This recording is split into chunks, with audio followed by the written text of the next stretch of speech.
दोस्तों मैं हूं कुलदीप यादव। स्वागत करता हूं आपका संकल्प स्टडी पॉइंट पे। दोस्तों जैसा कि मैंने आपको बोला था कि मैराथन की क्लास हमारे इस चैनल पे चलाई जाएगी, तो हमारी एक मैराथन की क्लास कंप्लीट हो चुकी है और जिसमें आप लोगों का बहुत ही पॉजिटिव रेस्पॉन्स मुझे देखने के लिए मिला है दोस्तों। तो इसी परिप्रेक्ष्य में आज जो है मैराथन की दूसरी क्लास हम लोग लेके आए हैं और इस क्लास में आपको जीएस, करंट अफेयर्स, कुछ साइंस और इन सभी से जुड़े हुए प्रश्न जो है आपके सामने रखे जाएंगे। लेकिन आप लोगों से एक शिकायत है दोस्तों कि आप लोग जो है वीडियो को पूरा नहीं देखते हैं।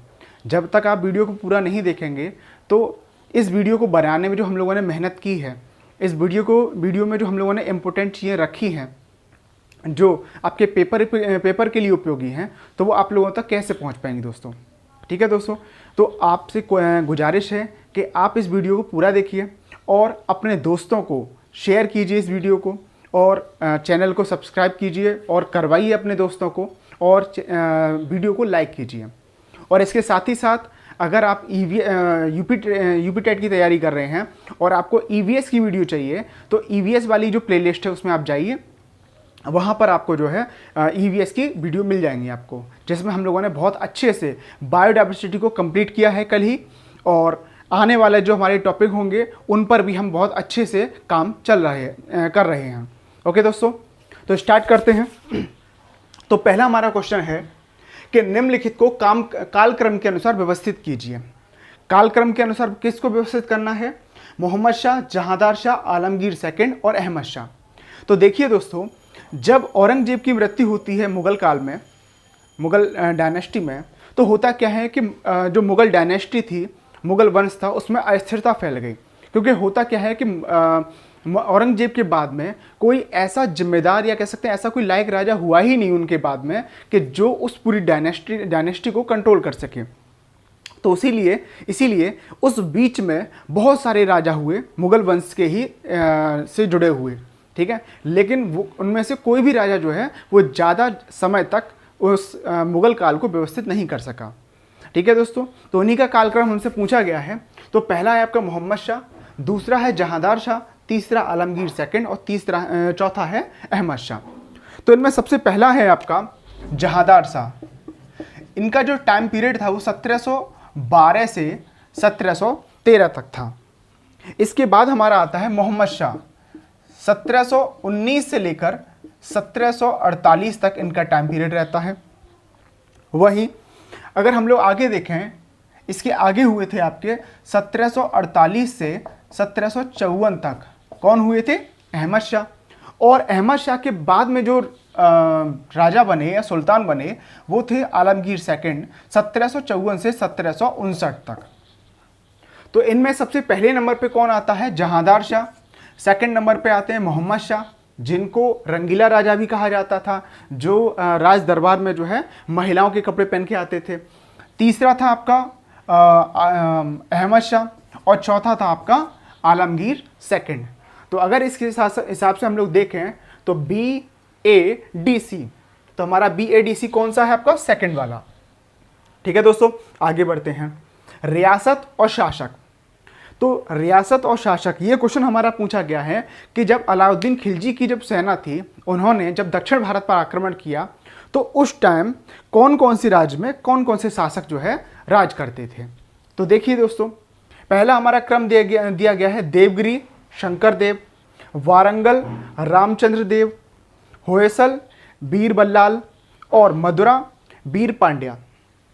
तो देखिए दोस्तों, देवगिरी में हम लोग जानते हैं कि देवगिरी में यादवों का शासन था और उनके जो शासक हुए थे या कह सकते हैं उनके जो राजा थे उस टाइम वो थे रामचंद्र देव।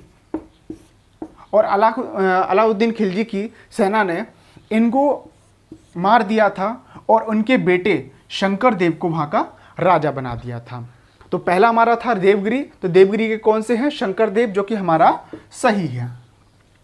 वारंगल में आते हैं। तो वारंगल में आपके जो राजा हुए थे अलाउद्दीन खिलजी के समय में, वो आपके रामचंद्र देव न होके नहीं, प्रताप रुद्र देव सेकंड। रामचंद्र हमारा जो है यहाँ पर गलत है, क्योंकि रामचंद्र कहाँ के थे? देवगिरी के राजा थे, ना कि आपके वारंगल के थे। ओके दोस्तों, तो अलाउद्दीन खिलजी के आक्रमण के समय कौन थे वहाँ पर? प्रतापरुद्र देव सेकंड थे। वहीं होयसल में देखा जाए तो वीर बल्लाल थे, और मदुरा में जो राजा हुए थे वो कौन थे? वीर पांड्या थे। ओके दोस्तों, इसी के साथ हम लोग आगे बढ़ते हैं।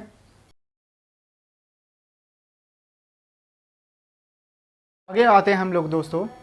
हमारा अगला क्वेश्चन है कि निम्नलिखित में से किसने अभिनव भारत समाज संगठन की स्थापना की थी? तो ऑप्शन है हमारे सामने विनायक दामोदर सावरकर, भगत सिंह, वारिंद्र कुमार घोष और पुलिन बिहारी। तो बेसिकली देखा जाए दोस्तों, विनायक दामोदर सावरकर प्लस गणेश सावरकर, इन दोनों लोगों ने मिलके 1904 में, किसने? विनायक दामोदर सावरकर और गणेश सावरकर ने मिलके 1904 में एक संगठन की स्थापना की, जिसे मित्र मेला के नाम से जाना गया। किस नाम से जाना गया उसे? मित्र मेला के नाम से जाना गया। और यही मित्र मेला संगठन का नाम बदल करके अभिनव भारत समाज संगठन किया गया। अभिनव भारत समाज। ओके, तो अगर हमसे पूछा जाए कि अभिनव भारत समाज संगठन की स्थापना किसने की है, तो विनायक दामोदर सावरकर या बीडी सावरकर, और इसके साथ ही साथ इनके सहयोगी कौन थे? इनके भाई गणेश सावरकर।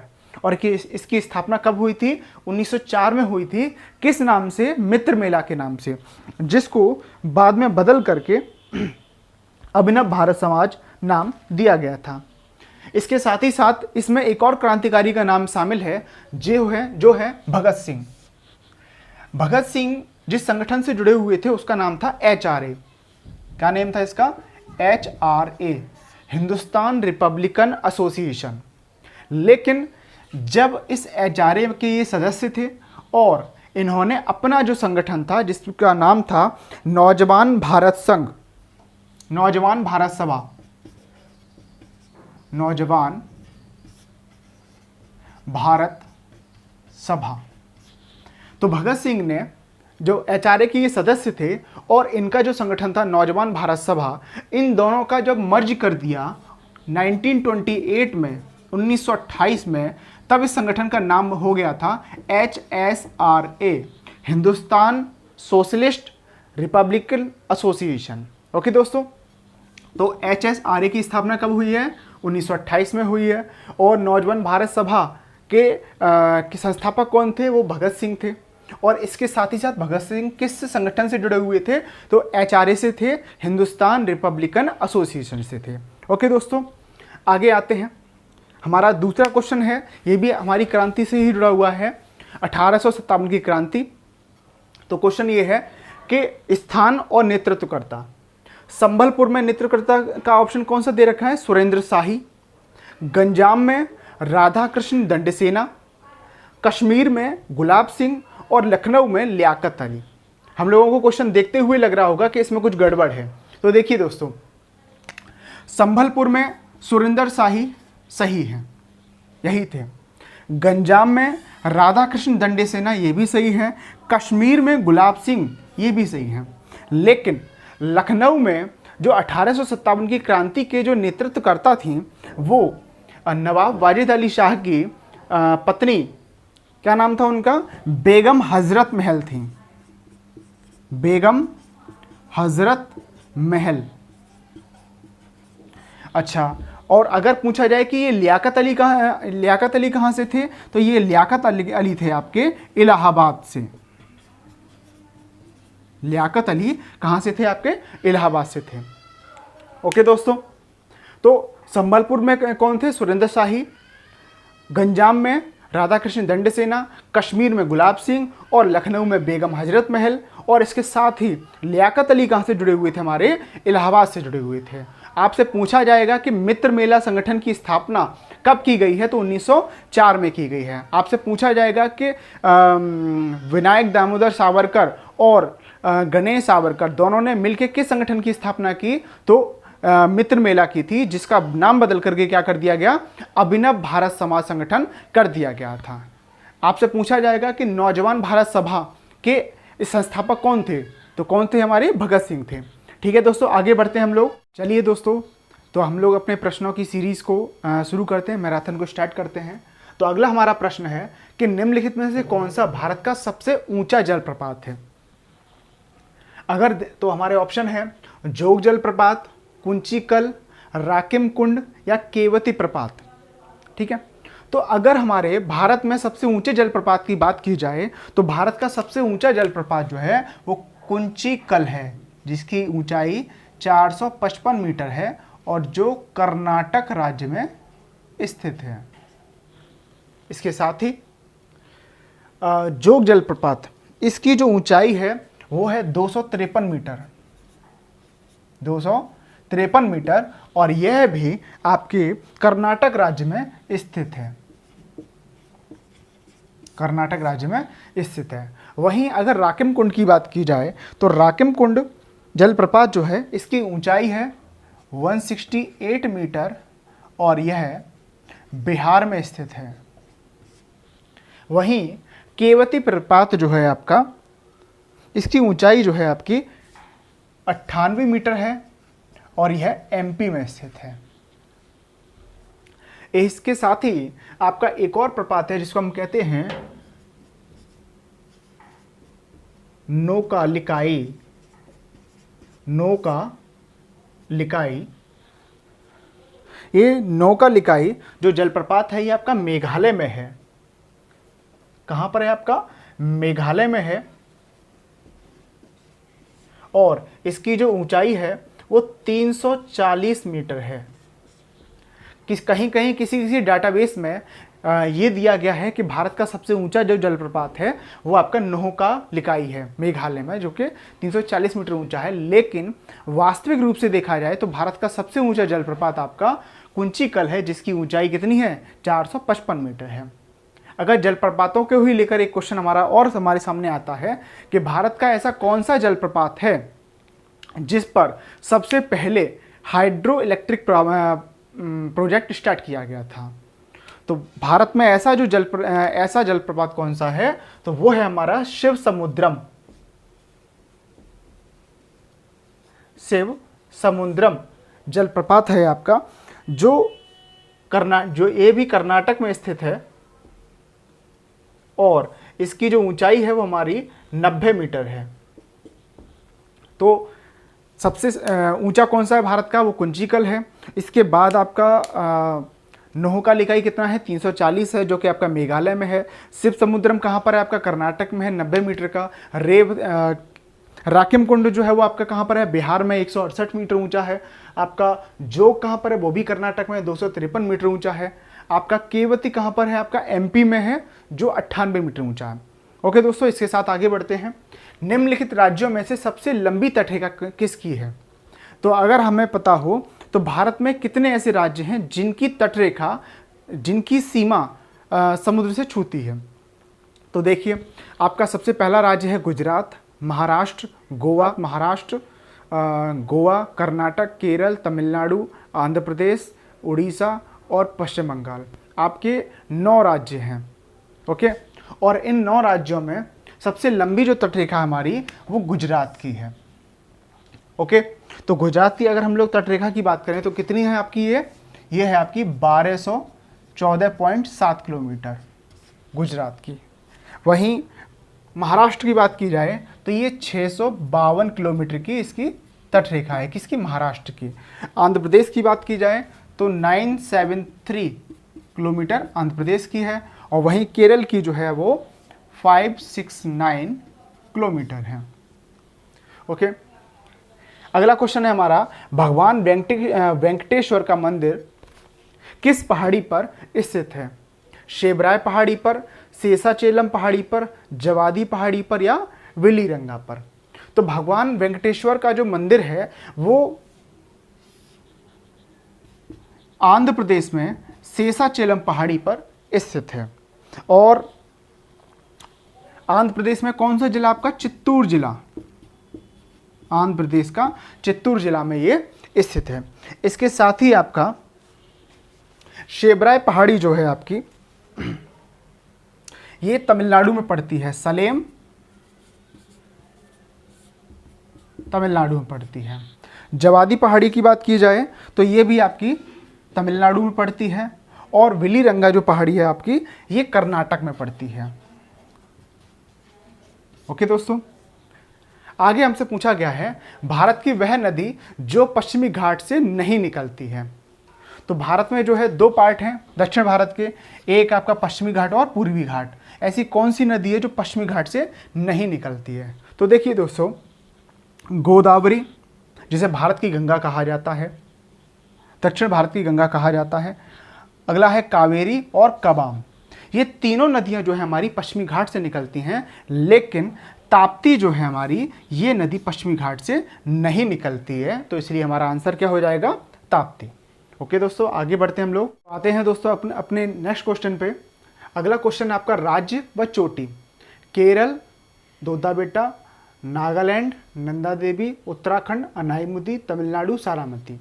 आपको राज्य और उसकी जो चोटियां हैं इनके बारे में बताना है। तो सबसे पहला है आपका केरल। तो केरल की जो सबसे ऊंची चोटी है, इसको अनाईमुडी के नाम से जाना जाता है। नागालैंड की जो सबसे ऊंची चोटी है उसे सारामती के नाम से जाना जाता है। उत्तराखंड की जो सबसे ऊंची चोटी है उसे नंदा देवी, और तमिलनाडु की जो सबसे ऊंची चोटी है उसे दोदा बेटा के नाम से जाना जाता है। देखिए, अनाईमुदी जो है वो दक्षिण भारत की सबसे ऊंची चोटी है। दक्षिण भारत की सबसे ऊंची चोटी है। वहीं आपका जो दोदा बेटा है, ये नीलगिरी की सबसे ऊंची तथा दक्षिण भारत की सेकंड हाईएस्ट है। कौन सी है आपकी? दोदा बेटा। तो आपसे पूछा जाए कि अगर दक्षिण भारत की सबसे ऊंची चोटी कौन सी है, तो आपकी कौन सी है? अनाईमुदी है। लेकिन अगर आपसे पूछा जाए कि दक्षिण भारत की दूसरी सबसे ऊंची चोटी कौन सी है, या नीलगिरी की सबसे ऊंची कौन सी है, तो वो आपकी कौन सी है? दोदा बेटा है। वहीं उत्तराखंड की कौन सी है? नंदा देवी है। तमिलनाडु की दोदा बेटा, और नागालैंड की सारामती है। ओके दोस्तों, अगला है निम्न में से कौन कीटों से प्राप्त नहीं होता है? पहला ऑप्शन है हमारा रेशम, दूसरा है शहद, तीसरा है लाख, और चौथा है मोती। पहली चीज है कि कौन सा कीटों से प्राप्त नहीं होता है, और जो प्राप्त नहीं होता है तो वो किससे हमें मिलता है? तो देखिए दोस्तों, जो रेशम है वो हमें किससे मिलता है? कीट से मिलता है। और ये कहाँ पर? शहतूत के पत्तों पर पनपता है। ये पत्तों पर पनपता है। किसका? रेशम का कीड़ा। अगर हम शहद की बात करें तो शहद हमें मिलता है मधुमक्खी से, जो कि फूल से मकरंद लेकर शहद बनाती है। वहीं लाख की बात की जाए तो लाख जो है हमारा, ये भी दो कीट हैं आपके, कैरिया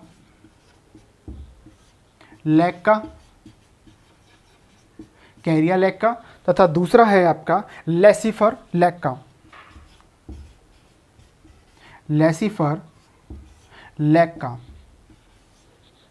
लाख जो है हमारा कैरिया लेका तथा लेसिफर लेका, इनसे प्राप्त होता है। वहीं मोती जो है हमारा, ये पिंक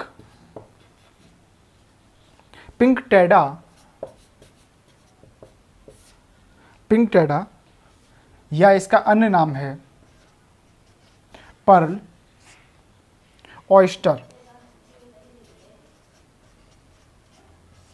पर्ल ऑयस्टर से प्राप्त होता है, जो कि आपका मोलक्का संघ का जीव है। मोलक्का संघ का जीव है। ओके दोस्तों, तो इसमें हम लोग देखते हैं कि क्या है हमारा। केरल की सबसे ऊंची चोटी कौन सी हमारी अनाईमुदी है, तमिलनाडु की कौन सी है दोदा बेटा है, उत्तराखंड की नंदा देवी है और नागालैंड की सारामती है। अगर हम लोग कीटों की बात करें तो ऐसी कौन सी चीज़ है जो कीटों से नहीं मिलती है आपका, तो रेशम किससे मिलता है, कीट से मिलता है, वो जो है सहतूत के पेड़ों के पत्तों पर पनपता है। शहद मधुमक्खी से प्राप्त होता है आपका, लाख कैरिया लेक्का और लेसिवर लेक्का 2 कीटों से प्राप्त होता है। और मोती जो है पिंक टेडा या पर्ल ऑयस्टर नाम के से मिलता है आपका, जो कि मोलक्का संघ का जीव है। ओके दोस्तों, तो आज की वीडियो जो है यहीं तक रहती है। तो दोस्तों चैनल को सब्सक्राइब कीजिए, लाइक कीजिए दोस्तों, और प्लीज़ वीडियो को पूरा देखें। नमस्ते दोस्तों।